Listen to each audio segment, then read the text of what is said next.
শোনো, আমি একদিনকে তোমার চাষি রে লাড়ি নিয়ে দৌড়ানি দিছিলাম। সেদিনকে তোমার চাষি আমার দূরে চনে কয় কি, তুমি যাবে করে লাড়ি নিয়ে আমার দৌড়াও না, তোমার অভিনয়টা আমার কাছে খুব ভালো লাগে। আমি কই মা কি কয় কি রে, আমি ওরা দৌড়াই, আমার অভিনয় নাকি ওর কাছে ভালো লাগে। পরে একদিনকে তোমার চাষির লয়ে ঘুমাইলাম, তোমার চাষি আমার কয় কি জানো, বলে শুনো, তোমার যে এই যে লাড়ি নিয়ে দৌড়ানি, তারপরে বডি দিয়ে ঢেল, এই সব অভিনয় করে যদি তুমি টিকটকে ছাড়ো, তাইলে তুমি রাতারাতি ভাইরাল হয়ে যাবা গা। তাই নাকি? হ্যাঁ বাতিজা, তোমার চাষির কথা শুনে আমি টুকিটাকি ভিডিও করে ফেসবুকে ছাড়ি, টিকটক না টিকটক ওনেও ছাড়ি। লাইক দেও নি বাতিজা? লাইক মানে কাকা কি কম আর আপনার এখন, হ্যাঁ আমি তো পুরাই অবাক। তাই নাকি? হ্যাঁ, যে কাকা করছে কি রে? এতদিনে আমার কইলাটার মধ্যে শান্তি পাইলাম যে তুমি আমার হইস করলা চাচা।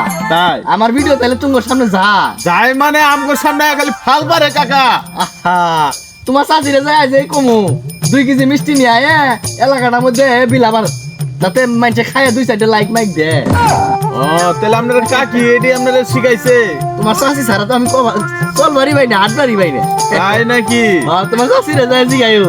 তাহলে কাকির এই জায়গা তো ধরা দরকার যে কাকি আমার একটু পরামর্শ দেন কাকার।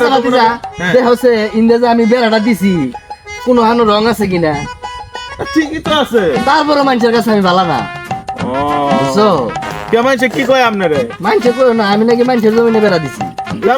আপনি বেড়া দিচ্ছেন কিসের জন্য? বেড়া চাষা না দিলে ছাগলে খেত খায়, খেতে নাই ছাগল খায়।